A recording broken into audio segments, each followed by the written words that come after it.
Welcome to the Krypton Report podcast. I am Tyler, the Superman of Blue, the Man of Tomorrow, and with me is James, Man of Steel Cole. What up, James? What's going on? Not a whole lot. Um, just chilling. Just You chilling. know, Chilling yeah, like a villain. keeping it real. Um, Right. but we're back after our last episode. We posted it was the review of Supergirl, and we're going to talk a little bit more Supergirl, some other things, and keep this wonderful first episode of July. Here we are, now in the seventh month of the year. Gosh, this year is flying by. It goes by too fast. Yeah, yeah. So let's get into some news. Let's see here. I kind of held off some of this news from our last episode just because we were focusing on the review. So some of this might sound old. We got there was a convention for animation somewhere, and I can't remember where. Let me crack open my nice ice cold beverage called a strawberry sparkling water.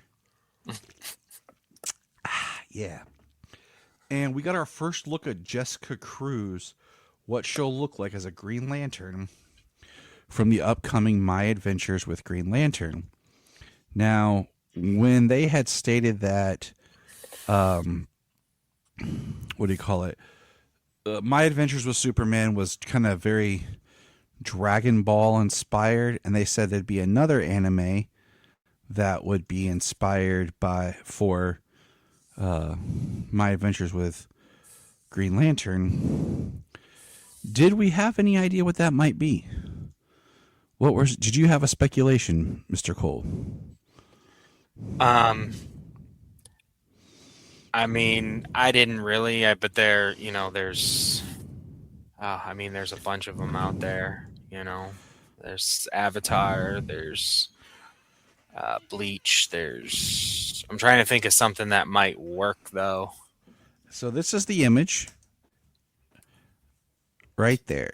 So what does that look like to you? To me, it looks very Sailor Moon. Ah, yes. So, and I'm like, cool. All right. I think Sailor Moon's kind of one of those, That's actually perfect. yeah, an anime that's kind of like well known and friendly enough that we're like, oh, okay, cool, cool. You know? And I've and been and reading, literally just changing her clothes from a ring and whatnot. You know what I mean? That's like kind yeah. of very Sailor Moon. I would say. So, rad, right? We got our first poster and trailer for Batman Nightfall Part 1. It looks good. It's exciting to be excited again for DC animation. We haven't had any DC animated films since Aztec Batman, which really felt kind of like a what do you not a like a prologue almost of the Tomorrowverse. Like, oh, we're done. Here's this film that kind of felt like they just dropped it because it came after we got Crisis and everything. Right. It was still kind of more of an original film, but this Yeah, one is one of those where they're just adapting a story like they did Year One or Dark Knight Returns. it's gonna be three parts, and the trailer we got said it was supposed to be the trailer for Nightfall Part 1, but it really felt like it was a trailer for all of Nightfall. It did seem that way. Speaking of trailers, we also got and that's supposed to come out in September. And the original the original volumes kind of when they put it out was 3 volumes as well. So I Which wonder if makes they're gonna sense. kind of stick to similar stories in that format for the 3 parts. So I'm kind of curious about that myself. I The hope other, Bane is just not hulking. They made him pretty big in the trailer, Mhm. in the animation, but so I'm hoping he's not just. But I mean, that's the storyline that made him. that made him who he was. I mean, that's So that's his storyline. exactly. So I hope they do it justice. And speaking of trailers, we got The Bat is back with a vengeance. Batman Cape Crusader, Season 2, premiering July 29th. We got a trailer for it. Saw a lot of the new villains. Looks a little darker, but I'm excited. I kind of wish they would release it, I don't know, like towards September, but we're getting this, Nightfall in September for Batman Day. It'd be kind Yeah. of cool if they premiered like Nightfall, like one of those Fathom event things in cinemas. Yeah, that would be pretty cool. Haven't had one of those in quite some time. I know. So, what'd you think about Cape Crusader season two? The trailer definitely looked darker than season one was, and that was a pretty dark show. Um, uh, the I liked the look of most of the villains, this time Yep, around. I agree. I do too. I'm not even mad that it's Mad Harriet for Mad Hatter. Like, I'm okay. Like, it's a different Earth. Let it roll. You know. Yeah, and they changed Penguin last season, Yeah, I mean, it works. I'm okay. so it's not meant to be like a it doesn't seem like this Batman is kind of meant to be like your ever crusading hero. You know what I Yeah. mean? Mm-hmm. Like every villain is reoccurring and all of this stuff. It doesn't feel that way. Noir tales typically have an end, Yeah. and this at least has that very strongly. So, I'm in. I'm excited. Interested to hear more of what the Joker is going to sound like and how he's going to play into the story. And of course, Carrie Kelly's in it, dressed as the Gray Yeah, Ghost. Damn because it! he hasn't laughed at all. Um, haven't seen like really a cracked smile or nothing. Exactly. Just Joker in the shadow. It kind of reminds you of that um, Joker from Three Jokers that doesn't laugh. Yeah. Yeah. Exactly. Yeah.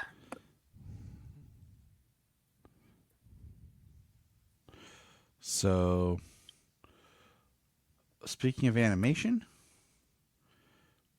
boom for Joker, Laugh Riot. yeah, Joker Laugh Riot, which will be an anime style Joker show. Absolute Batman. They didn't waste any time for some sort of absolute Batman uh, animated show or movie. We don't know. It just says DC has 3 brand new original series. And Crypto, get ready for killer jokes, extra large vengeance, and the goodest boy in the universe. So, Two of those seem like they would probably be, you know, mature. yeah, here's my thing, okay? Joker Laugh Riot is supposed to be anime, okay? Crypto, is it going to be like an actual show that's going to feature Superman, Supergirl, kind or like just the dog? Is it going to be like those little crypto shorts we got that were like just kind of cutesy, funny on YouTube type things? Um, or is it actually going to be a show? Um, Yeah. it, I feel as though that short form stuff, you know what I mean? Like certain things have held on, but I don't think that that's the way to go. You know it's what I not. mean? I think a few things that made it are were good, and then everything else has fallen off. I don't think that little web series or small shows like that is the way to go with the DC universe. You know what I'm saying? Oh, I 100% agree. And then Absolute Batman is going to be a show, which I'm like, they didn't waste any time with that. I mean, I know it's really popular and big, so that's fine. But it's only been what Absolute Batman's only been out for what 2 years. We're not even up for the 2 year mark yet, are we? It'll be like this fall. Yeah, it'll be like this fall will be the 2 year mark. I think for absolute titles, because I know they staggered them when they released them. So because we haven't got to issue 24 yet. So, but I know it's selling, and I guess my thing is ever since they announced Merry Little Batman and what the store would be, and then they showed us the artwork, I just don't trust them. Yeah. I don't like. I get like, oh my Well, god, absolute Batman, and then we get something that looks yeah. like crap, or So October will be 2 years since Absolute started. Batman was the first to drop, correct? yeah. Yeah, I'm pretty, yeah. So October. And while we're talking absolute, we got to look at the absolute Funko Pops for Superman, Batman, and Wonder Woman. And I don't feel that the absolute Batman is big enough. No. And it looks like they're going to be New York Comic Con Funkos, which sucks. I mean, I understand that it's Funko and the structure is the big head and the small body, but um or the smaller body, Yep. but that it's still just not big enough. Nope. Nope. But they look cool. I would love to get that Superman because I would like. Definitely. That looks really cool. And I guess we're supposed to get a McFarlane Absolute Superman, which would be awesome. Now we're going to shift over to some movie talk. So we got a first plot details for the DC's puppet animated film Dynamic Duo. It follows Jason and Dick as a duo of street rats who name themselves the Dynamic Duo. The duo split up as Dick ends up joining Batman while Jason joins the Red Hood gang. Okay. That's yeah, that's I mean, we all kind of discussed that. That's just um an odd concept for the story. Um I I mean, mean, I you're. don't have any problem with like Dick and Jason being friends or anything, but also I do feel like How about this? Ready? Ready? Here's my pitch, okay? Jason's father is abusive and dies. His mother's right behind him, and he runs away and joins the circus while it comes into Gotham. Befriends Dick, and they're friends for like I don't know a day or something. When Dick's parents die, and then Jason's there with him, and then Dick gets taken by Bruce, and then Jason shows up there trying to bust him out, and Dick's like, "No, I'm staying." And then Jason leaves and gets mixed up with the Red Hood gang. Boom, fixed it. the circus thing is kind of a necessary for Dick Grayson. I feel like. I mean, was he just going to be a street orphan Yeah, that's with what I'm saying. Like, Jason Todd? yeah, Um, I'm like, come on. yeah, that's. I mean, that's an interesting and different turn. I mean, they've had it in different worlds where that was. I mean, the only time that really is a thing is Gotham by Gaslight, and that's only in the animated movie. Which was fine because that was such an obscure, and that was all of them too. Yeah, and You all know, the orphans were most of them were, or they were most of the Robins. yeah. So I was fine with that. You know, Right. Um, yeah, that seems interesting. I forget what my pitch was because when I we mean, were talking about it. I didn't even realize that we hadn't spoken about this on here yet, or I would have went back to see what I said about it. well, I'll move on if you can But come up with it. I do feel like if he's just if they wanted to truncate the time, Yeah, for Robins, kind of get a little overlap of things like that. Like I feel like if you had Dick Grayson as Robin, you could potentially just come across like Jason Todd in the Red Hood gang kind of a thing, you know? And yeah, instead of beating him down, he kind of lets him get away and because he's Robin, he works for Batman. He finds out where he is and befriends Exactly. him that way. You know, in a Exactly. friends from both sides kind of a thing. You know, um, and honestly, that could give, even if you did like Red Hood Gang as some kind of Joker gang too, that could give Joker more of a reason within the universe to maybe kill Jason. And Yep. maybe he's not even Robin. He just kills Jason because it's kind of a betrayal, and he comes back as a vengeful Red Hood character. And then what does that do for Dick's friend? Not Batman losing Jason as a Robin. You know, it changes things, but I feel like it works. Yes. Yes, it does. So, all right. The next thing I got here is this little tidbit. Craig Gillespie says there's a 3 hour hard R cut of Supergirl. James made me cut most of it with enough fan support. Maybe one day we'll see the light. Okay, I want to see that. But I also had something else about Clayface, and I can't find it now, that stated like Clayface, like is going to be have graphic and have nudity and stuff in it too.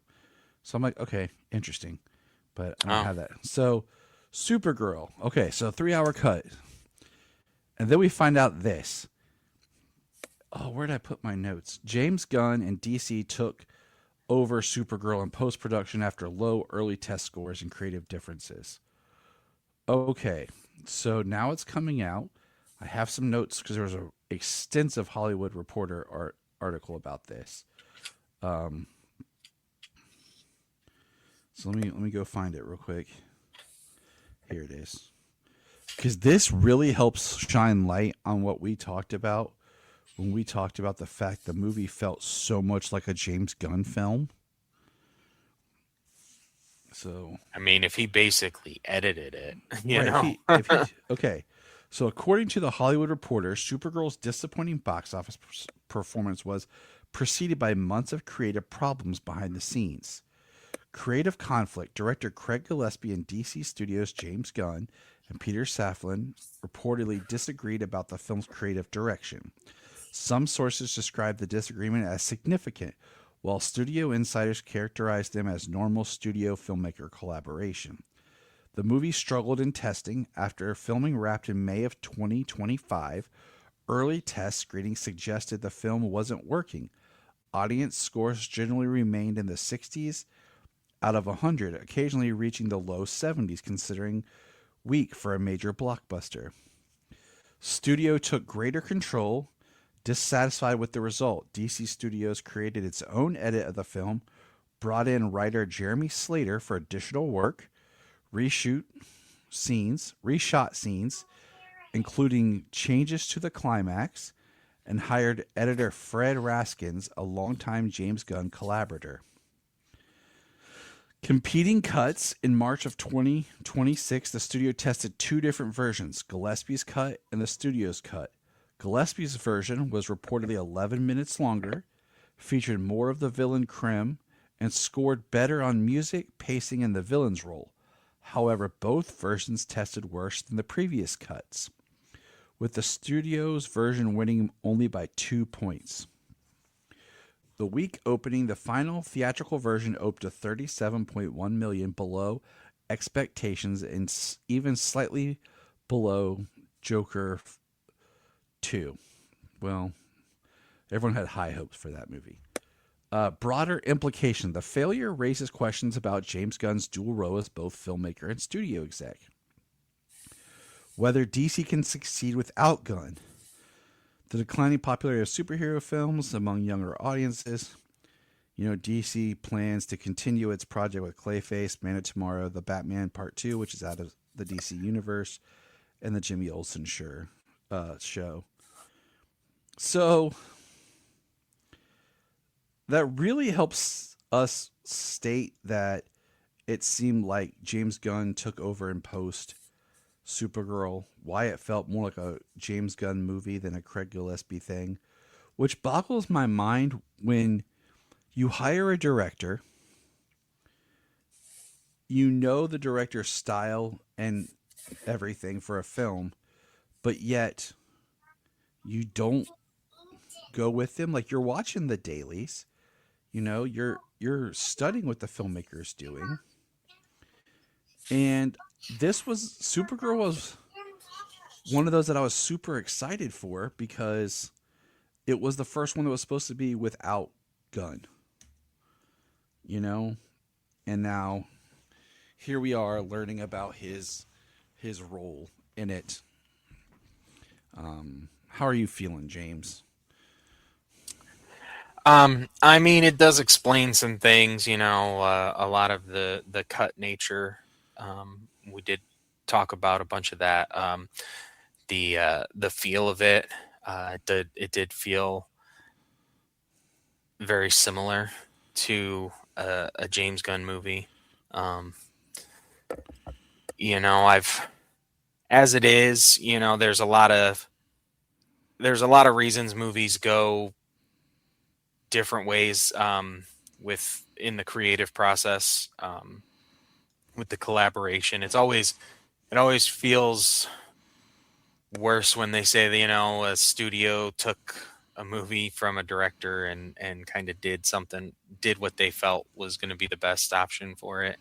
Um, Yeah, I but know. um, for the movie as it is, I mean, I've heard a lot of things and I've thought a lot of things about it.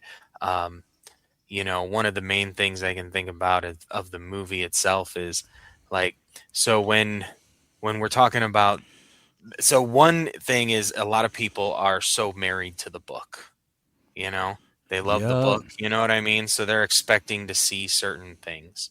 Um, but also, the book is The what book. we get from the book is not a Supergirl arc. Who's the point of view character in the book? Ruthie. Ruthie. Who's the narrator of the book?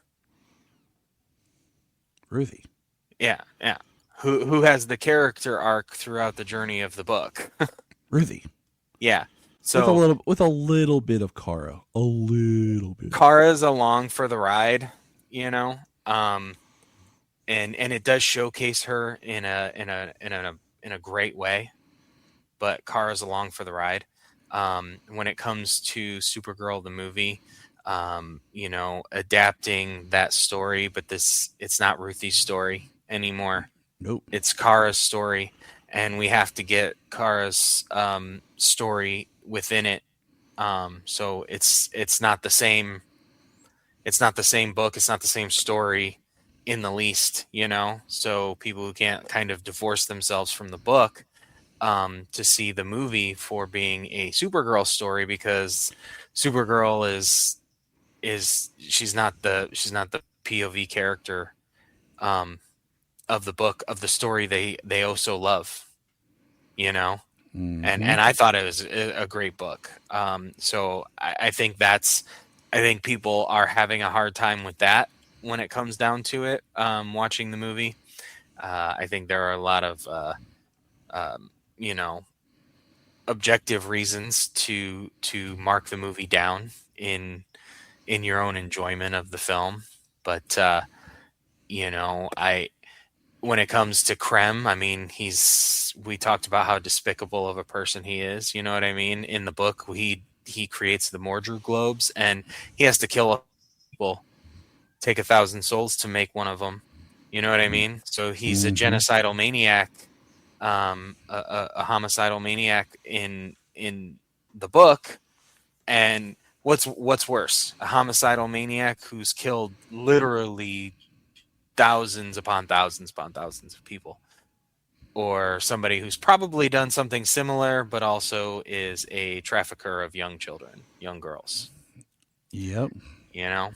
Um, and I mean, honestly, with the end, you can kind of go either way, and I think they really could have maybe fleshed out the idea a little more about, Kara being able to um, impart what she did onto Ruthie, but also save Ruthie from, you know, being that she can kind of take the responsibility um, I mean, everybody loved it when Nolan did it for Batman at the end of The Dark Knight, Mm-hmm.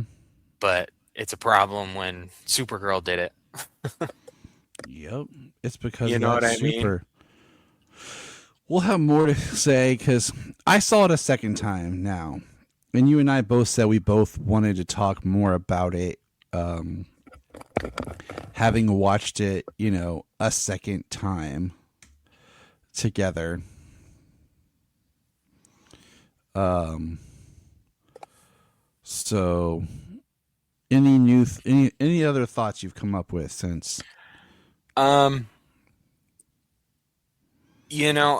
well, yeah. So the some of the other thoughts I had with it is, with the DC universe that we have, we've just been thrown into a full existing universe. They've told us that, and we've seen that. We've seen multiple corners of it now with Peacemaker and Creature Commandos and Superman and um, Supergirl, and very soon we've got Lanterns coming and Clayface coming. So it's even um, there's even a lot more coming ahead, and Mm, um, but when I think about it, like when it comes to Krem and Kryptonite, you know what I'm saying. Nobody kind of questions the idea that Kryptonite exists in the universe. yeah, That people like have kryptonite. You don't question when kryptonite just kind of shows up. But then in the movie, you question, well, why the hell does he have kryptonite? You yeah, know what I mean? Like, so why is it? Why is it that? You know what I mean? Like, you don't question hmm it when it comes to the book. It's just there because kryptonite exists in the comics. Um, yeah. And the thing is, like, why does this guy have uh, what do you call it? Why does he have kryptonite? Why does he know what it is when there's only two people in the world who'd be affected by it? It's not how is it this well known? You know what I'm saying? When I don't think Superman's been off world, like I hey, mean, according to behind the scenes, they said that Lobo has encountered Superman. yeah, So but is yeah, that on and Earth? Is that off world? but Has then if Superman been a cosmic being? if they've encountered each other, then they haven't fought each other. They But just Ruthie knew Krypton was destroyed. see. I So feel like that's something people would Kryptonians know. are kind of so. I mean, obviously, Earth people wouldn't know until after Superman and Superman came out and said things. But um, out in the universe, it sounds like people know. Hmm. But I mean, but kryptonite is like the different because like Sayla asked me when we were watching it about why people like other beings don't get power under different solar energy levels, and I'm like, that's a really good question. And I just kind of had to retcon it up to like there's something in Kryptonian DNA under the yellow sun that they get powers. Like why aren't beings getting powers while in the red suns or whatever? You just got to kind of roll with it. So Yeah, it's just like Kryptonians are like evolutionary, um, yeah, evolved, uh, an ancient being race that kind of that's just it's just they might have even done stuff to their genetics over the years that one not necessarily knowing that that would be the effect, but I mean it's as good a theory as any. yeah, exactly. I mean, you just come up with some some different ideas. But yeah, Sayla was like, I don't. So I'm like, yeah, Sayla, you're not wrong, baby girl. Well, Um, it was when Superman first came to Earth, he was just a race of super beings. They all could do that. yeah, and that's the thing I was telling, like, in Action Comics #1, just everyone was a race of super beings. Like, it was not till later that the solar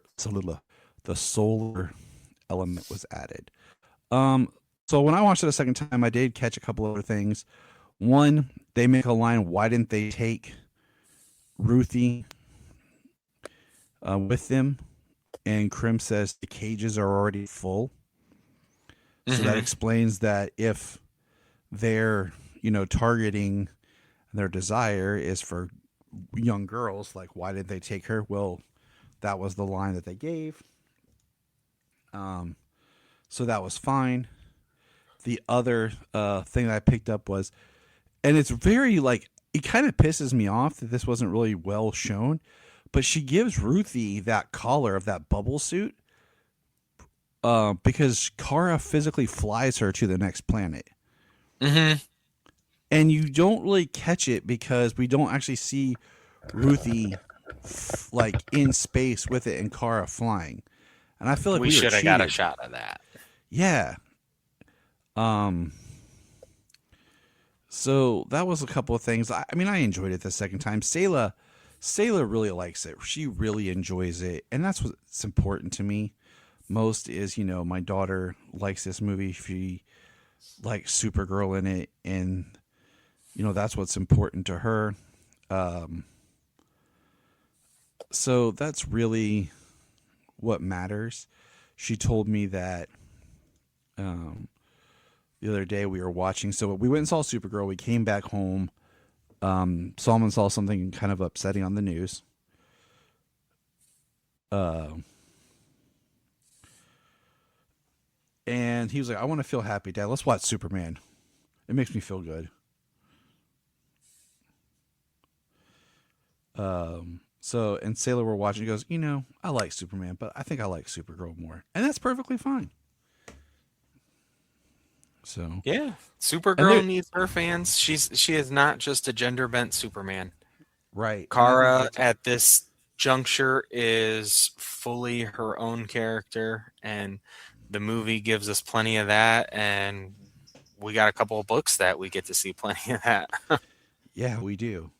Um, so we're gonna jump over real quick and talk a little bit about Zor-El. Now we're not gonna do a whole deep dive in Israel, but I just want to talk a little bit about him because I feel that he's often just kind of like, oh, discount Jor-El, right? And I've said this a gazillion times, and I'll continue to say it. I really want something strong that shows the brothers together because we've had several different incarnations of each, but never any of them time together. So Zor-El was first appeared in Action Comics 252, May of 1959. It was created by Otto Bender and Al Plastino. In pre-crisis, we have the Argo City storyline, and with everything pretty much how we saw it play out in the film. Uh, but we also learned about something called the Survival Zone in pre-crisis, which is similar to the Phantom Zone. Um, Post-crisis, so it's crazy we have the pre-crisis all the way up to the post-crisis, and that's what we covered back when we did um, the Jeff Loeb run and everything.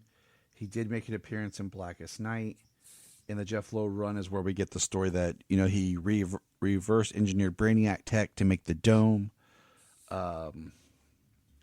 in Argo City, and he sent Kara to take care of Cal. And then the crazy retcon that we'll talk about when we get into some rebirth stuff, but the new 52 we talked about before, where Zor-El was then turned into look more like Jor-El and then became the cyborg Superman, which was just wow. So, um, and then we learn that he's murdered by Mr. Oz, and we'll talk more about that later when we get into rebirth. But what we really talk about is his appearances. As the new film, Supergirl 2026, we got David Krumholtz portraying Zor-El. And I gotta say, he's probably the best Zor-El we've ever had. Yeah. I mean, definitely. We've only had a few really at this point, and what is this? Two, maybe three live action versions. I can only Uh, think of two. 4, 5. Oh, really? because you have, and I'll break it down here. Okay, Yeah. television. We have an episode of the Super Friends called the Krypton Syndrome. Zor-El appears. Then Zor-El appears in Smallville, Yes. portrayed by Christopher Hydrell. Amazing actor. Okay, just an amazing actor. First of all, playing, he was in the Twilight series as Marcus. He was Alistair on Supernatural. He was the fixer guy in Peacemaker in season one. He's a Canadian actor that it's like if a show's filmed in Canada, guess what? You're gonna see him. Yeah. I never got to watch the show Van Helsing. I watched like the first episode, but just didn't get into it, even though it's right up my alley. But he was in that, and in that version, he was more of a rival for Zor-El. I mean, sorry, Jor-El, and he assisted Major Zod in destroying Krypton, and was killed in the process. And then later we meet a clone of Zor-El, and he's very much an antagonist evil, and he wants to take Jor-El's wife. So, thoughts on Jor-El in Smallville? Oh, great, James the Red. Zor-El in Smallville. Yes, gosh, bless. See, look, I have often there are similarities to in a lot of stories of Jor-El and Zor-El in stories and brother because most of the time Zor-El, okay, is supposed to be the younger brother. There were a few stories, don't ask me what, I've read so much stuff I can't keep track anymore, where they said Zor-El was older. Okay? Okay. But he's always the younger brother and he's supposed to be blonde. Okay? Supposed to be blonde. I'm gonna say it Okay. again. Supposed to be what, James? What? Blonde. Blonde. Everyone on this podcast knows that Tyler has an obsession with hair color because when you're dealing with an art medium with color, it's important to help distinguish characters. Yes. And Jarrell always had dark hair. Now, this is where I have a story I wrote years ago, but I use my brother and myself as the models, okay? My first name is what? Jonathan, which starts with a J. I'm the older brother. I have dark hair. My younger brother, his name is what? Zach. Starts with a Z. He's my Nice. younger brother, and he's blonde. So I used him and I and wrote a story about brotherly relationships and used us as models in my story. So I think it's important that you have those distinctions, you know? They're both sons of Segel. Yeah, but I do. I mean, for the purposes of Smallville and the the family drama that was necessary, um, the way that apparently people on Krypton knew a lot about Earth and the abilities and um, uh, the effects of different versions of kryptonite. Mm-hmm.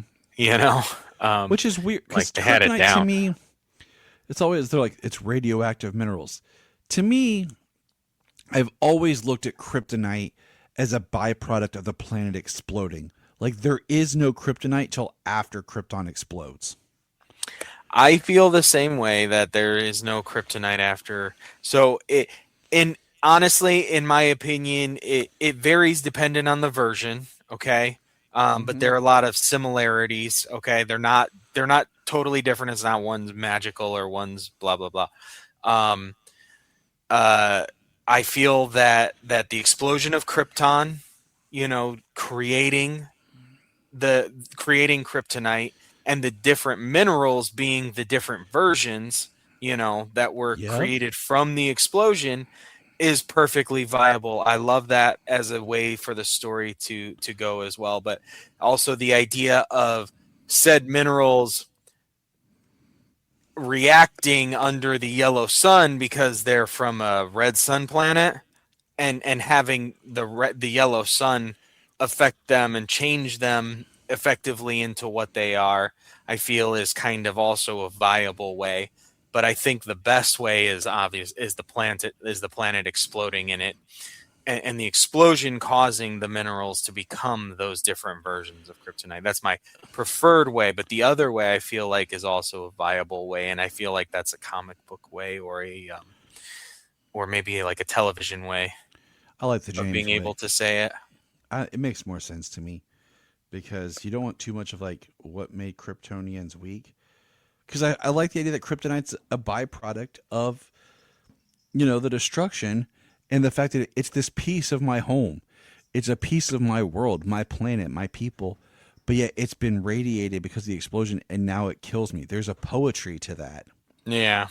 So, in 2015, we got Supergirl, the TV series, where Robert Grant played Zor-El in the first two seasons. Very small, minimal parts. And then in season 6, Jason Behr played Zor-El in the sixth season. I'm not really familiar with Jason Behr. I knew that he was on Roswell, which is was a Warner Brothers show before it became a CW. The first version, the original version, okay, by Robert Grant, technically, was part of the Medusa virus bioweapon, died on Krypton.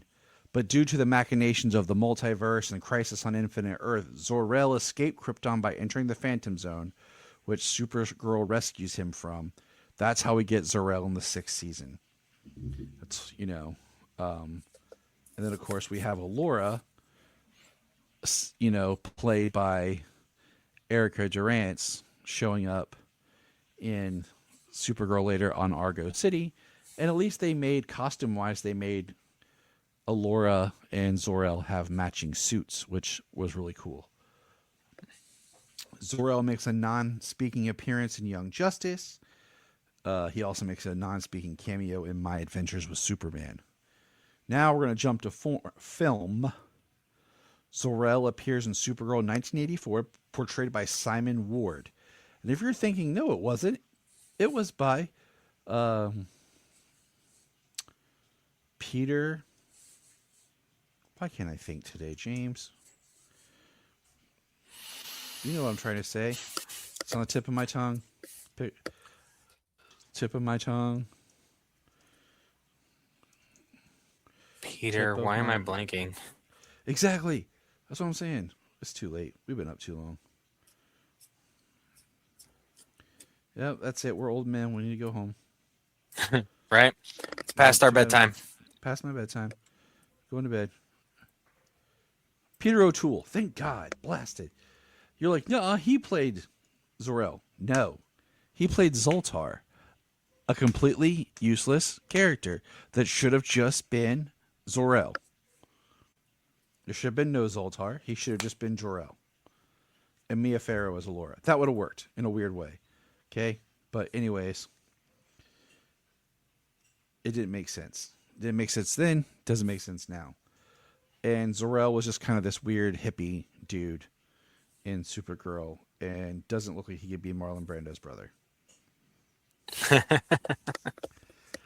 Zor-El makes a non-speaking cameo appearance in a flashback in Batman Supergirl Apocalypse. A lot of non-speaking parts. Now, this one's awesome, and we'll be talking about this movie again later this year. Superman Unbound, he's voiced by Stephen Root and appears in that as a character. We'll talk way more of that later on. Zor-El appears in DC Superhero Girls, voiced by Tom Kenny. And then, of course, David Krumholtz. So when we look at our live-action portrayals, we have evil, crazy brother, bent on stealing his brother's wife.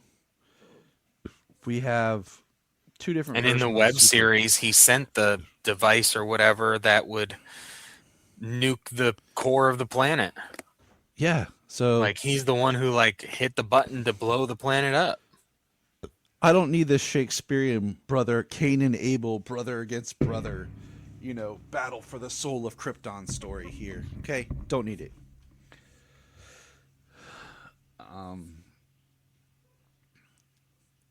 The portrayals of Zor-El on Supergirl were just kind of weak because he's not meant to be. That show was geared to be more of a show about Alora and her sister Astra. Um, so I just yeah. So when it comes down to live action Zor-El's, Krumholtz easily is the best.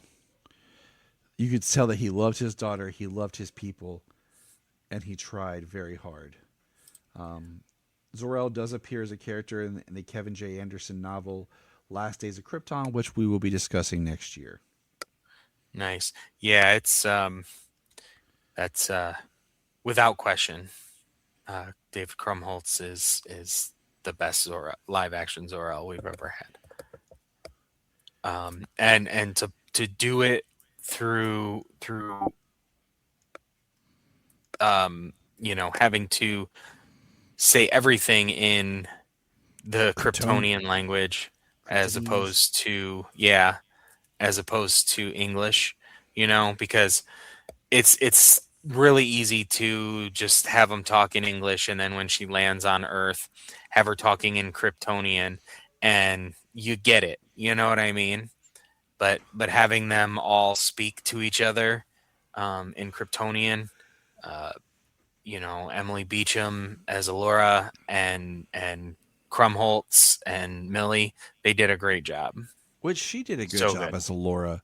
I think when it comes to Alora's, it is. I think it's more of a tie between the two different versions in the Supergirl TV series. The one played by the first actress, whose name I don't have in front of me, and the one played by Erica. Just because they both actually got time to be the character, Right. and because and develop that character compared to everyone else that was like and done. So um, I just think that there is a great story out there for the Brothers L, and we should definitely tap into that because, yeah, I've said this a lot. Well, I do like the way that they have used, at least in part so far with the super movies here, like some of the flashbacks, and um so I hope that with bringing Millie back for Man of Tomorrow, we might get we might be able to get something like that, and especially with the Yes, story of Brainiac, if there is any connection there, we can at least get some sort of something.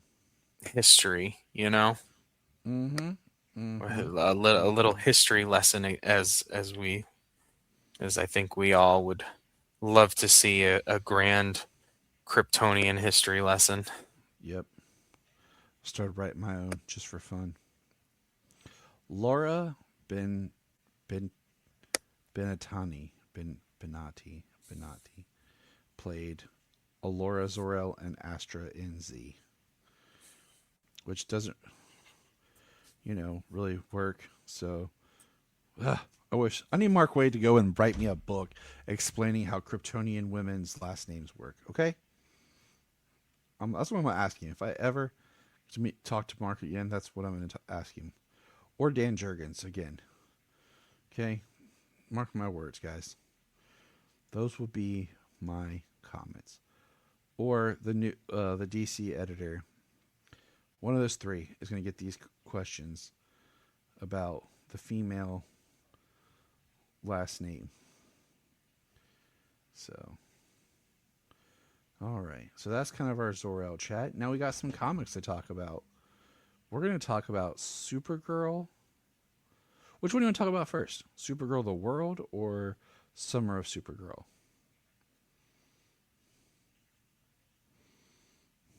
You're muted, James. I think we should probably do Summer of Supergirl first. All right. Let's let's pull that up here. I think the Summer of Supergirl was awesome, especially the last issue. Um, so you want to talk the first issue, Summer of Supergirl? Um, yeah. So the main meat of it is a Supergirl and Lobo story. Uh, it's actually pretty funny. Some sort of dispute on another planet, and Supergirl and Lobo and Princess Ligra, the shark princess. Yep.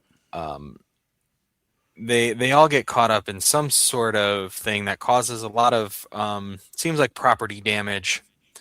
Um, and Supergirl pleads guilty. She pleads guilty for everybody. There's this little cat type, little flying creature cat type lawyer. Um, but when it comes down to it, Supergirl says that she will do anything that she needs to, serve whatever time or do whatever community service or this and that to make up for what they've done and the damage that they've done. Uh, and they basically put Lobo in a rehab center, Which and is uh, hilarious.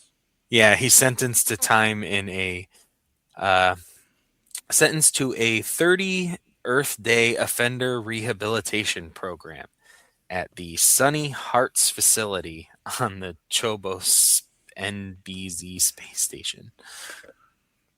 Um, he, he's pretty upset about that, but it's funny because he goes along with it. You know what I mean? Or at least Mm-hmm. for the most part. Um, which is funny because that's kind of a thing that Lobo does. That's how he just ends up in different places. He kind of just goes with the flow, you know, and it's not necessarily he just has to do what he wants to do. But Supergirl and Crypto, and she takes Dog, his Lobo's dog. Lobo has a dog now. I don't know if you've seen that in any comics, but Yeah. Named Logo, Dog. yes, DAWG, Yeah. dog, Dog. yeah. Um, but they go out. They're leaving the courthouse, and uh, Crush is there. Crush is like late for everything. Her dad's there, but she has no interest in seeing him. So she ends up having a crush on Princess Shark, and they go home. They go back to Earth, and it's 1 week later in Midvale. Uh, Dog and Crypto and Streaky are, you know, they're doing some they're having some craziness as all these super pets do, uh, blowing through fences and decks and stuff. Um, Supergirl kind of determines that the reason that Dog is as grouchy as he is he's missing Lobo. But then Lobo shows up, and it's hysterical because his hair is combed back, and he's got a button-up shirt and a tie and a blue sweater vest with khakis on. Uh, but Dog doesn't want anything to do with him. He feels like the Lobo abandoned him, and Lobo gets upset and starts fighting with Supergirl. At this time, Crush and Princess Shark are out on a date, but Lobo and Supergirl are fighting across Midvale, and when she's about to crush him with a car, she says, "What am I doing? I can't believe I let Lobo bring me down to his level. I was just trying to defend Midvale, but there has to be a better way to do it." Mm-hmm. Um, so she flies off to get one of Midvale's famous mac and cheese sandwiches from Midvale Munchies. It It's Dog's sounds favorite. interesting. I mean, I've never tried it myself, but I have seen plenty of cooking shows where they, put mac and cheese on all kinds of stuff, sandwiches, burgers, what have you. Um, Mm-hmm. Yep. So I mean, I'm guessing it go. I'm guessing it works. Works for Yeah. most people. Just don't know if I want it on a sandwich. Not everything needs to be on a sandwich. Like deep fried macaroni and cheese. You know those mac and cheese bites and stuff. Right. Just not sure if I'm there. um. So Um. Lobo gets Dog to basically love on him again. He gave him some. He gave him some of his favorite food, and he's all happy again because that's how dogs are. Um. But Lobo's ankle monitor starts beeping, and his probation has been violated. He's caused a lot of destruction, and so now he has to help Supergirl repair the damage they caused. Fixing houses and fences, planting trees, uh, even playing with some kids. And then Lobo and Dog take off just as Crush and Princess Shark arrive, and um, she's just too damn bad. She missed her dad. Yep. And it says, uh, continues in the pages of Supergirl. Yeah, so I'm looking forward to seeing that when that continues, because this is the writer and the art style of Sophie Campbell and the artist doing the Supergirl book. But so I'm looking forward to seeing that. I kind of like Crush being around. It's the only kid that Lobo hasn't killed or anything. Um, he's always been the last, and that's part of his. Is he never wanted another Zarnian around anymore. Mm-hmm. Um, but I like Princess Shark says, well, because you're Supergirl and you can make friends with anyone. Yeah.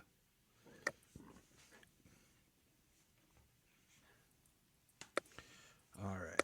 The next one uh, was a team up of Supergirl and Mary Marvel. And I thought this one was kind of neat because it's more in the current Supergirl continuity because we see her with the comb and everything, how it can change her colors. Like she changes Mary's hair to purple, but they take on the robot, and I'm looking for the robot's name. Uh, Amazonia was supposed to be just a corporate mascot, but the robot was causing problems. And we see Supergirl fighting it, and then we hear someone else come and says, "Hey, big goofy drone bot, leave her alone." It says, "Run." I don't think so. Shazam. And we see Mary. But first, the lightning strikes Amazonia. Then Mary calls it down again, and she gets her power. And together, her and Supergirl, destroy this robot and talk about what it's like, being in families and being kind of foster kids or lost. And they really start to bond. She talks about her, she says, "I do know. I'm an orphan too, kind of the ultimate orphan, really. I was in the system too. You were in an orphanage?" And then she doesn't say anything. And Mary says, "Just let me hug you for a minute. I thought I was the only one. So did I until just now. So did I." And they're hanging on some train tracks. And she basically says, "What I need is a big sister." And Supergirl says, "It would be an honor." So in this, Supergirl is older than Mary Marvel. I don't really know if it's writer Gail Simone, penciler Emma Kubert. I don't really know if this is any kind of and I wish I had this as an individual story. Um, to because I love this in the bottom. I'm gonna read this real quick. Here it says, "This story is dedicated to all the orphaned, adopted, and foster children of the world. May you find the family you deserve." So I really feel like it's just kind of an out of continuity type story because one thing that we're kind of wrestle with as we go through all these stories and everything, and is how old Supergirl's supposed to be. Um, as we go through, like we've gone through a lot of Supergirl. We're about to talk, rebirth and everything. Um, and you see like where it's this up and down with her age of how old she might be. So Yeah. it's Well, kind because of at the time, and it's not even necessarily her, but dating Lex Luthor, you know, um, she's like that was barely Matrix. 18. I know, but she would be like barely 18, right? Dude, I don't know. Yeah, who knows? Because Um, if you look at the New 52 into Rebirth, there's points where Rebirth is supposed to pick up right after the New 52, and then at the start of Rebirth, they really kind of bring her down and compress that time that she had in New 52. right. And then technically, as we'll see in this last episode, who is Supergirl? And this one was just a really great. It's Superboy, Connor, John Well, Kent. hold on before we move on. Okay, I was going to use that as a springboard here. Oh, my bad. Because this story breaks it all down of her history. Oh yeah, yeah. No, you and actually I think that's really good. I did like that story. But I did really like this and I would love to see something like this in a full issue. Like we got Superman John Kent with Billy Mm-hmm. with Shazam in that with the captain in that story. That was really good there. Getting to see like Supergirl with Mary Marvel in this. Uh, I really thought that the dynamic worked really great, and like both of them kind of like being overshadowed by the captain and Superman. Yes. That was a part of their discussion with each other. Um, but then when she called down the lightning and Amazonia got hit, she got. I liked when she called out Shazam in like robots and stuff.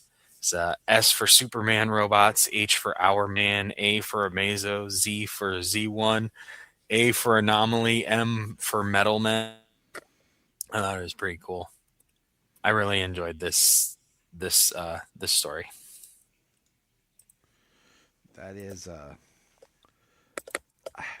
I wish I had it because um, I've talked about before. Like I have a couple of kids on my caseload that I'll pick up comics and stuff and give to them. Hmm. Um, and this would be one that I would love to have in just an individual issue form to give to kids. Um, so I think it'd be really awesome. Might have to pick up some Summer of Supermans. Be nice to just have the Gail Simone. That's what I'm saying. Just have that. Yeah. Like, just let me pass that out. Um, but all right. The last issue what I was alluding to here is this issue kind of just is a nice breakdown of the history of Supergirl because you have Steel, Natalie, and I really hate when they double name characters. Like John Kent, they can't figure out a stupid name for. And in the bottom panel, we have all these different Supergirl costumes. And she says, "We were doing fine until we opened your cousin Supergirl's file. So we're on Justice League headquarters Watchtower." And they start talking about her um, origin story. And they really put it in place. It says, Kara Zor-El and her home city Argo survived the destruction of Krypton inside a protective dome. Tragically, this only delayed its extinction as Argo kryptonite soil, okay? And then talks about her coming down and then him already being Superman. It says, creating her the secret identity of Linda Lee at the orphanage. And then she says, that can't be right. Superman's not stone cold. He'd take her to the cancer to Metropolis to live with him. He'd never choose to abandon. And John's like, you're assuming it was his choice. You're overlooking something. Dad left Krypton as an infant. Kara saw her home, her family, and her friends die on not once, but twice while she lived. Mom once told me that Kara begged Dad to put her someplace where she could be surrounded by other kids her age, not a sleepy farm or Clark's apartment. Fear of being alone for even a second is textbook survivor guilt stuff. Plus, Dad grew up on Earth. Kara needed to assimilate quickly, so she voluntarily immersed herself in the culture of kids her own age. Kara's independent soul, she didn't want anything assigned to her. She wanted to find her own family. When she was ready, she let herself be adopted by Jeremiah and Eliza Danvers. And then they're like, oh, okay. So then they say, wow, that's strong stuff. I already feel like I know her better. But after that, there's this big patch of dumpster fire. There's got to be some mix up in the data. She couldn't possibly have had all these jobs. And John says, try me. Magician's assistant, this is John and Connor. TV news camera operator, student advisor, soap opera actress, med school psychiatric student. So they're basically, putting together all the different things. And then John Jones comes in. And he says, Kara Zor-El is many things but Natasha, but first and foremost, she is, in my experience, a warrior. He talks about the great crisis of the multiverse collapse, the anti-monitor, how she paid, how she was, where is it? Supergirl died. I thought that was just a rumor that she paid the ultimate price to her advance her victory. Without her, none of us would be here today. Basically, they say Batman walks in and says there was others who took the name while Kara was gone, almost as if the universe wanted there to be a Supergirl. The world mourned her. There was a funeral, but we had no idea her body had been stolen later. Stolen by Darkseid, who eventually resurrected Kara as a sleeper agent. A secret weapon. So now we're like retconning everything into play. And John says you should read the history book sometimes. That's who Supergirl is. A light that no darkness can extinguish. Still, Darkseid's torture left scars. As I understand it, she wandered the cosmos for a while to exorcise her inner demons. Her lingering demons. Yes. And he says Dad said she was in a better headspace. And that lingering time in the cosmos is when Woman of Tomorrow takes place. And then Steele basically says, you mean she is now a new personal hero? Absolutely. Man, I thought Superman was the coolest one in your family. So it really is a beautiful kind of summary of who Kara is and ties up all her stories together. Because so this is something we haven't touched on, and we will get into more, but Supergirl, when Supergirl ends in Rebirth, that's it. There is no Supergirl title. We get the 8 issues spread out. That's Woman of Tomorrow, but that's it until the new Sophie Campbell run. Yep. Individual title, yeah. The only place she appeared was in the Action Comics for a little while. Yeah. On and off. Maybe the Power Girl comic. So she just appeared in Action and others here and there. She had no ongoing comic book. The Woman of Tomorrow was a miniseries that kind of filled that gap. And it's pretty crazy when you think about it. Just because I think that's part of what helped make that so big, We've talked about that before. But yeah, so that is the Summer of Supergirl, basically 3-story issues. What do you think? Which one's your favorite?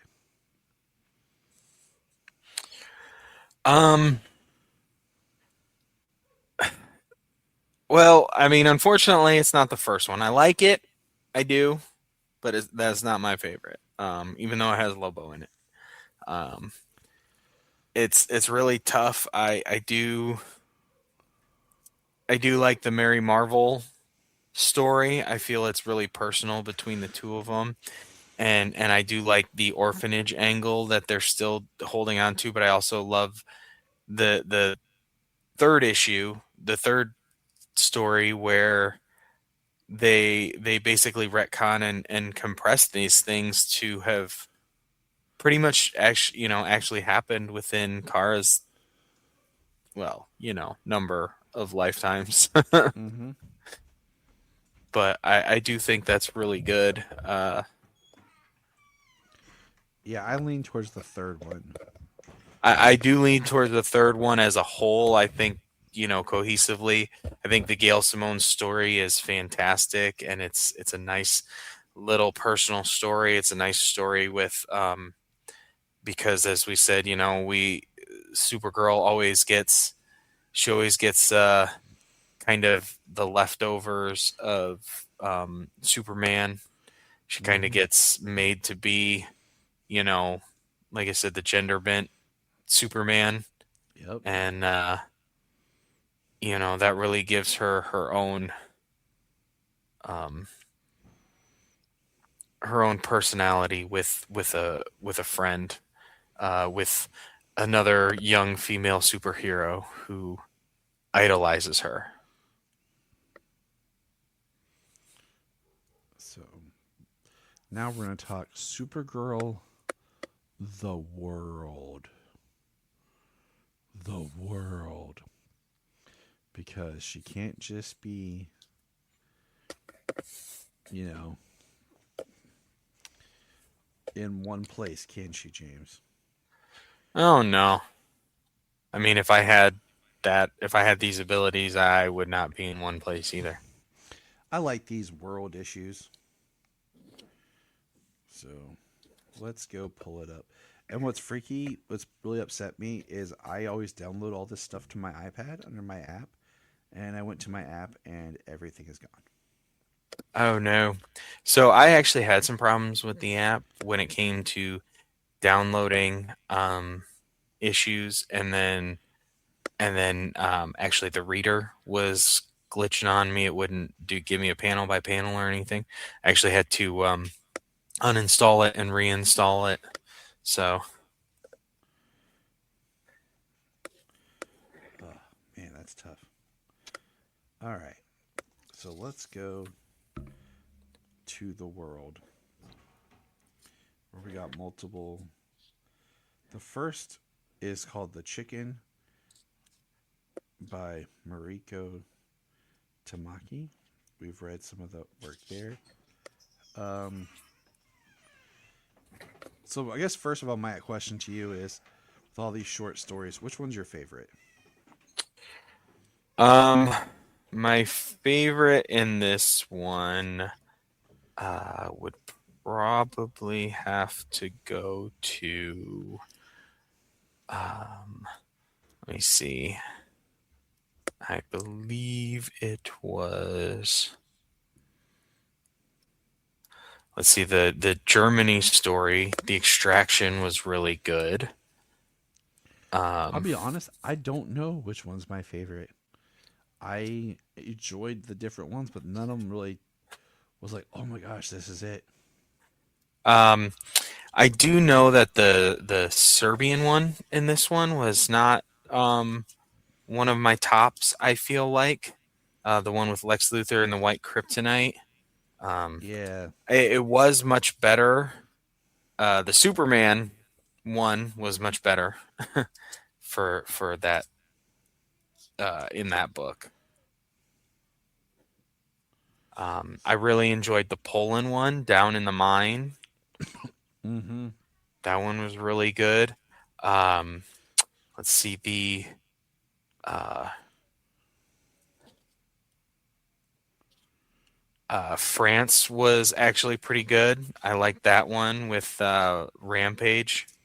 Um, that was a fun little story. I liked it. The art. Um, which one is this one? The art for Turkey, Homesick Home with the Joker.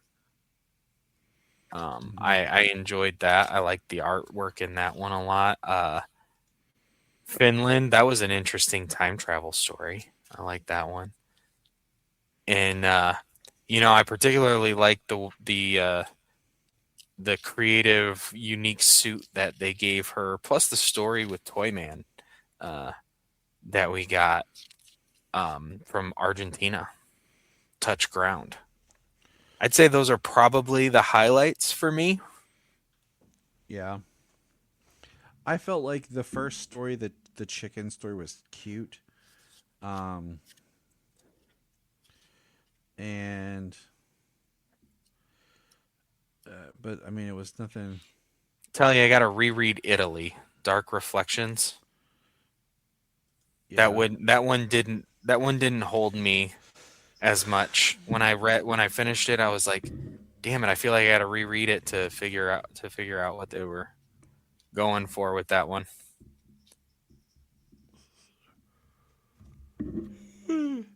So basically, we'll start. We'll kind of go through these. Um, Basically, a little girl is outside playing and gets dared, and she climbs a tree.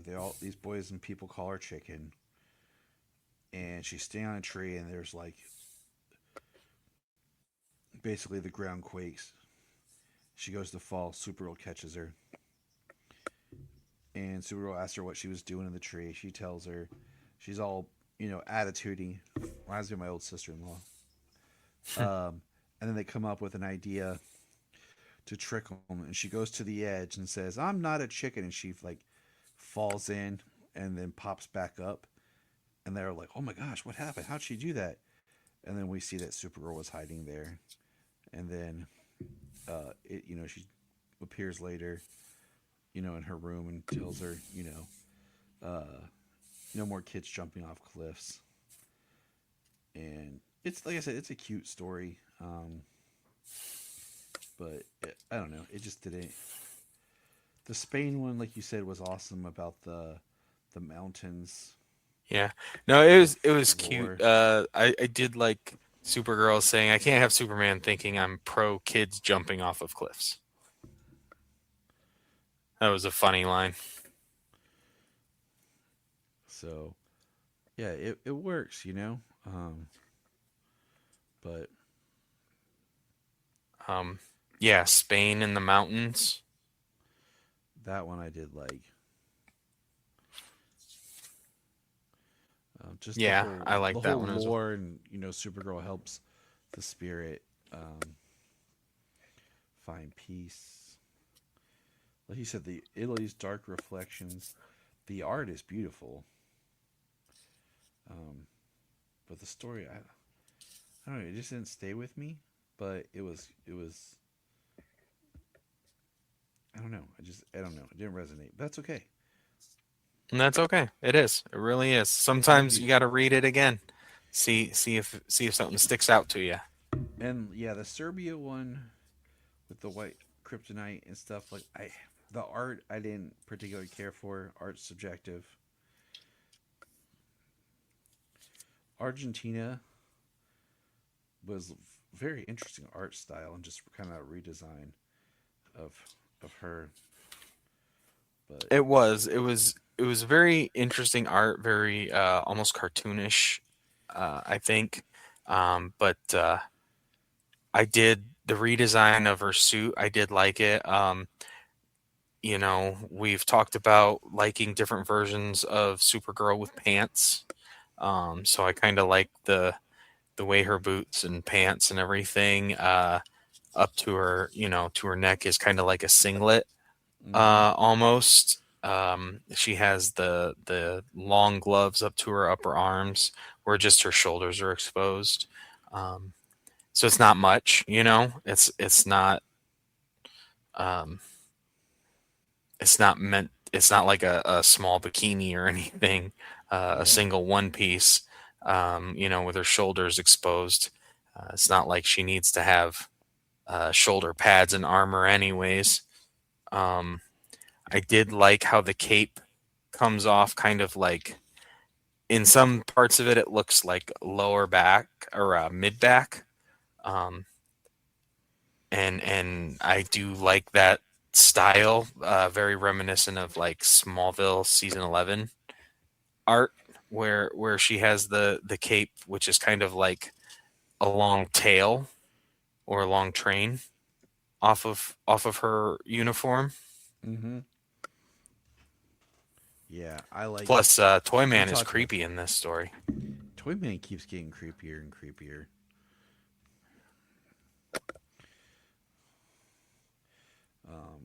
The next one, Cameroon. I liked the art. The story was cool. Anytime they really dig into like the folklore of where they're coming from, I dig. Yeah, that is the beauty of the world books. And, like the history of them having like their own hero, I dig. Um, Finland, I like the art and like being at the old house. It was interesting. Just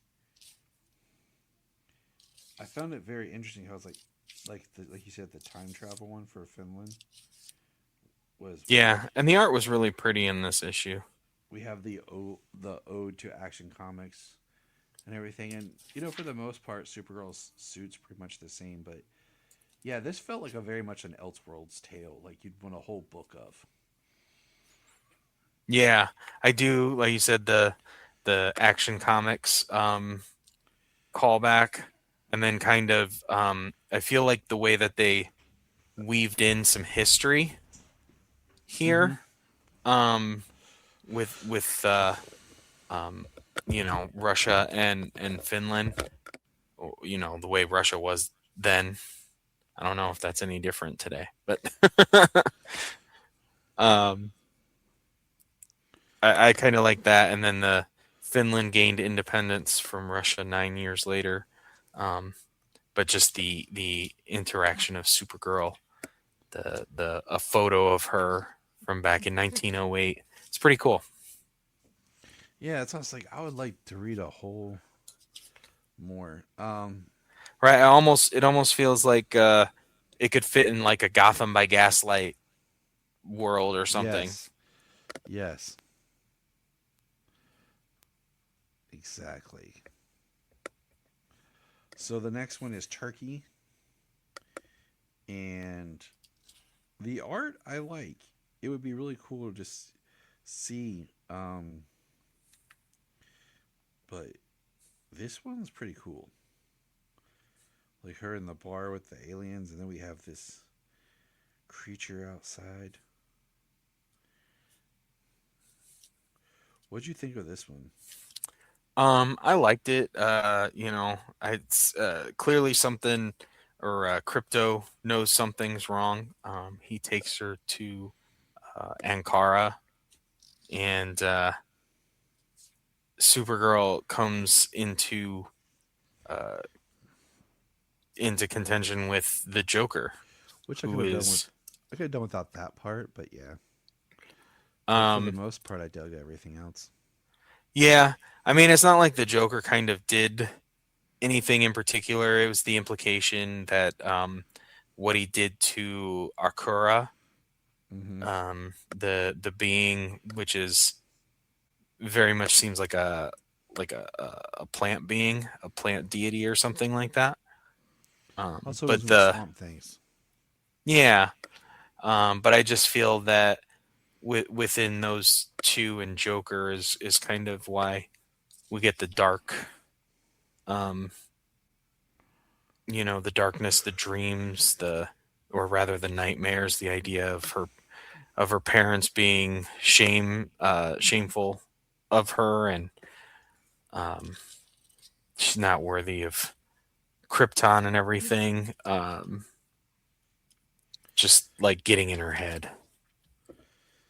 We do get a lot of Crypto across this book, though. Yeah, we do. Um, Crypto, it seems, is almost unanimously across the board going to be Supergirl's pet from now on. I'm okay with that. I can roll with it. Give it a little time. Um,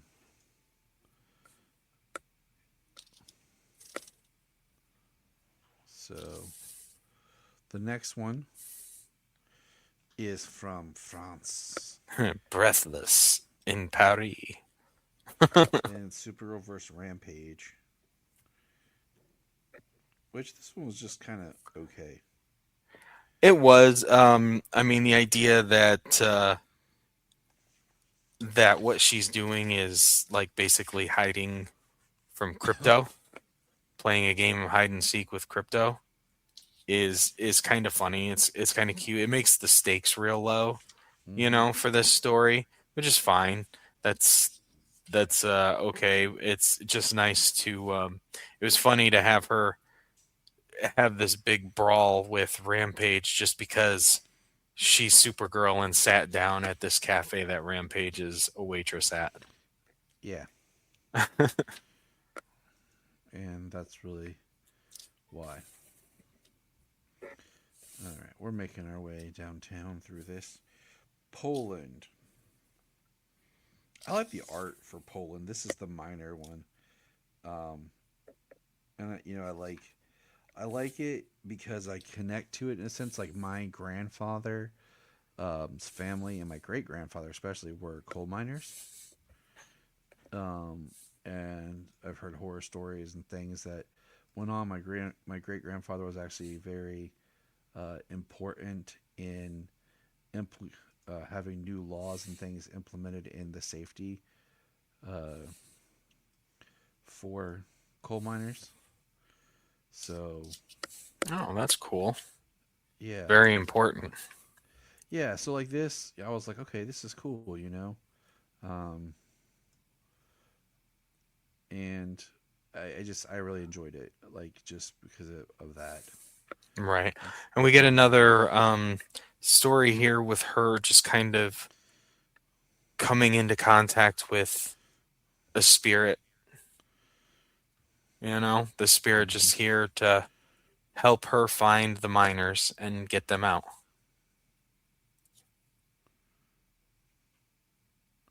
So I think it's really good the way that it's just kind of like they're hovering behind her, and after she rescues them, it just kind of wisps off. I think that's nice. It's a nice touch. all right, I like that it's holiday. Seems like it's holiday themed as well. So Yeah, it's in December. It does yeah. say that their celebration is December 4th. Mm-hmm. Um,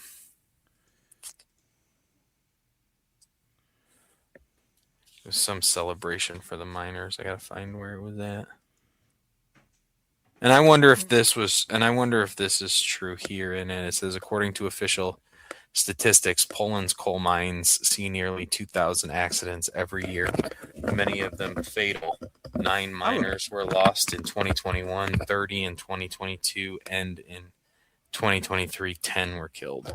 I would say yes. So, I yeah, would I say just yes. wonder if that was a modern statistic. I would say yes. But this is for valuable help. The local community invited Supergirl to the Barborka festivals, the most important miners' holiday, celebrated each year on December 4th. So I bet that's a Mexico. real thing too. Mexico is another one of those that uses a lot of. She's on spring break, and they use a lot of. This looks. They use like she's fighting a dragon from Mexican folklore, basically, and other creatures that come up. This feels very almost Pixar, Mm, and it's the art. Like I like it. It would be a great like fun kind of kids book, but it feels very much in that like Disney side of things. But that's not a negative. It's not a negative toward it at all.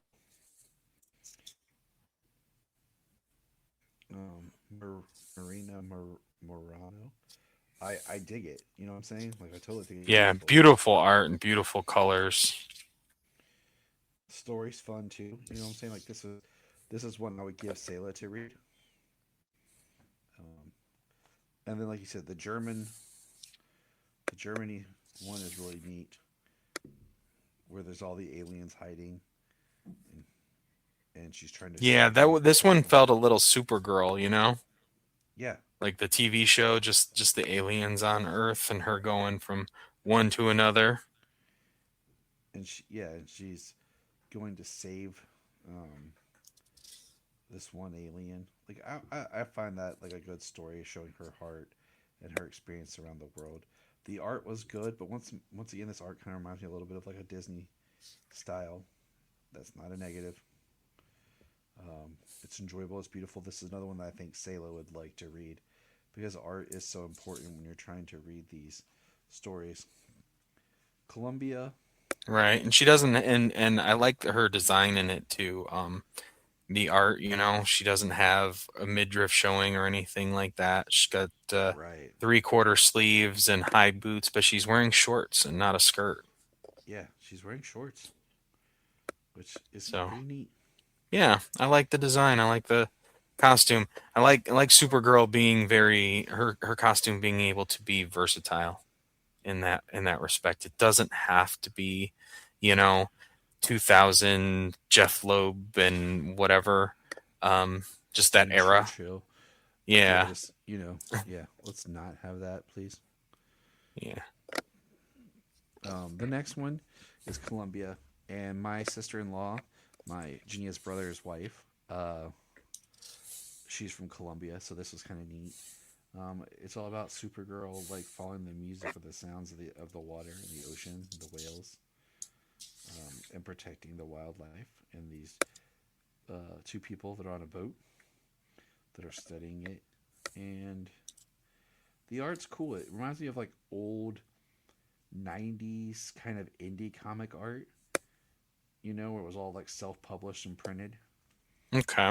like those old like not exactly, but just that style, like the Crow, the Malibu comics from the original Turtles.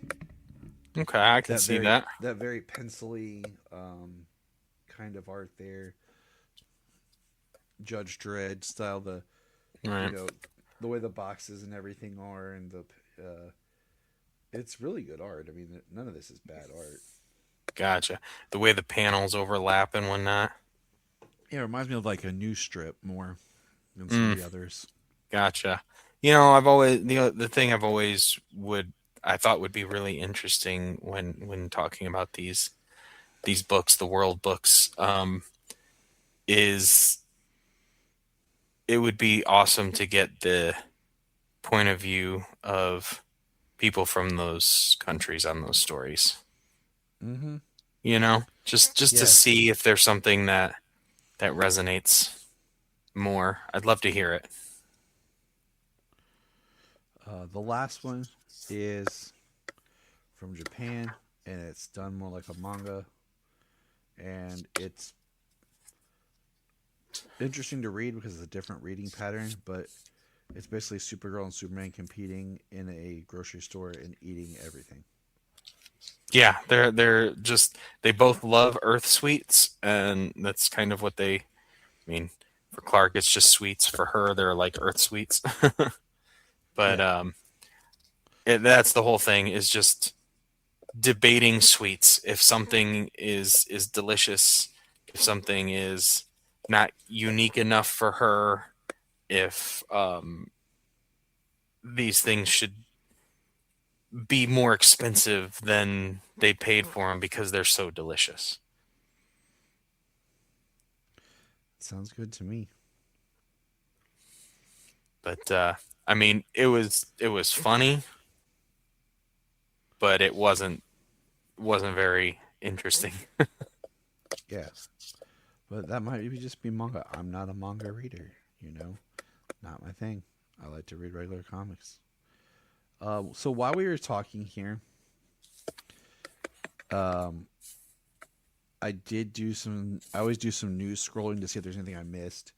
and see if there's anything new that's come up. And I did find something that I think is worth talking about, and that is that Supergirl will hit digital on the 28th of July. So back to being like a 30-day window. Yeah, I mean that's pretty quickly. Honestly, um, I think we talked about this before. With the streaming age, the ability to have it go home that quickly uh, gives you that ability to have people who, because let's face it, movie theaters are just so expensive, Mm-hmm.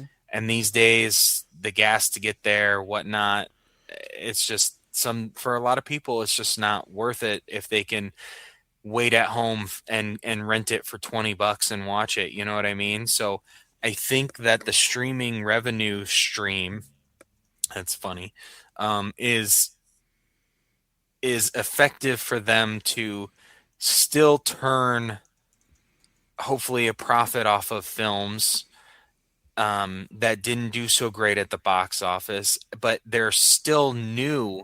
So people are interested, and now they have the ability to just sit at home and watch it. Yeah. Um, I feel like yeah, because before when movies didn't do well in the theater, it just took that much longer for them to drop on home video and things like that because there was no like rush for it. You know what I mean?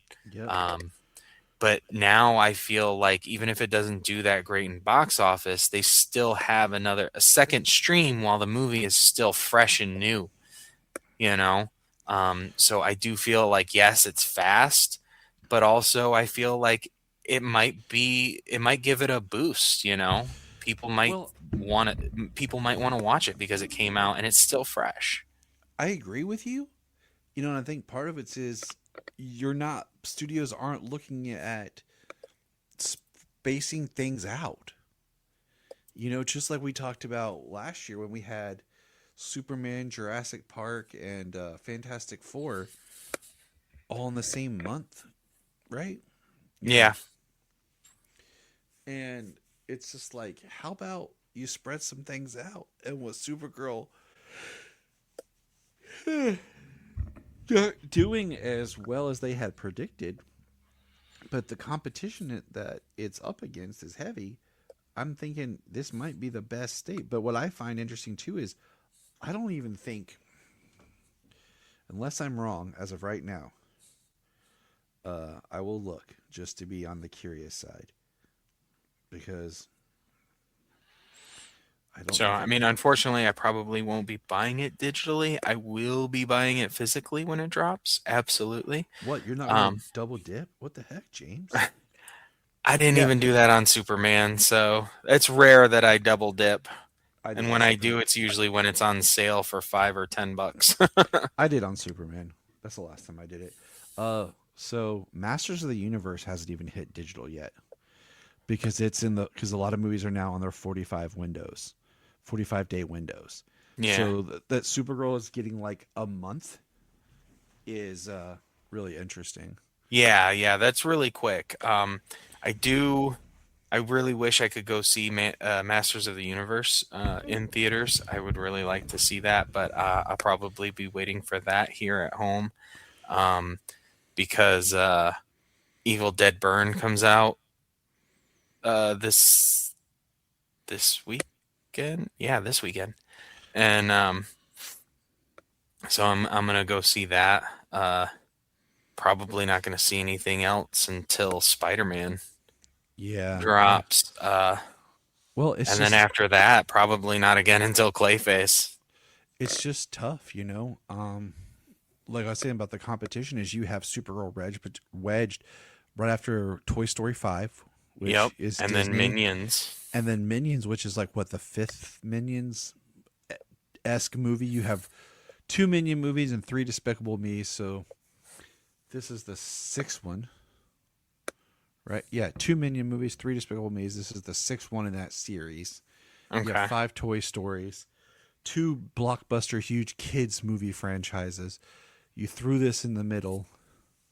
Um, Well, yeah. What do they have? They've got and then next month they moved Evil Dead Burn up 2 weeks to give it some room to breathe before the Odyssey and Spider-Man comes out. yeah, Because as soon as both of those drop, ain't nobody going to see anything else. and I mean what? And that's where I say that like I don't understand some of the movie marketing because we've seen movies do amazing at all types at all points of the year. You know, we've Black Panther cracked 1 billion in February. I think Uh, nowadays people are just more, I think we peaked, kind of with the blockbuster moviegoers. I yeah, think it peaked. We've gone back down. I don't think box office should be expected to hit. Um, I think I think we're back in the day where I think we're going to be back in the day where 500-600 million was a freaking hit. yeah. You know, and I think that's reasonable. There's nothing major of like a blockbuster style status. There's some good looking movies, but nothing major coming out in August, like big event film really at all. So, and I'm just like, how much would it have killed you for Supergirl to come out like the second week of August? August 14th, it would have gone up against the end of Oak Street and Paw Patrol. Right. You know what I'm saying? Like, or August 21st, Insidious. Like, there's nothing. Like, bring kind of like in the summer with Supergirl, or something like that. I don't know. I just feel like movie strategy has gone downhill, but that's our show. Thanks for joining us. Shoot us a message. Let us know your thoughts. James and I are always here, always talking Superman, always super. And remember,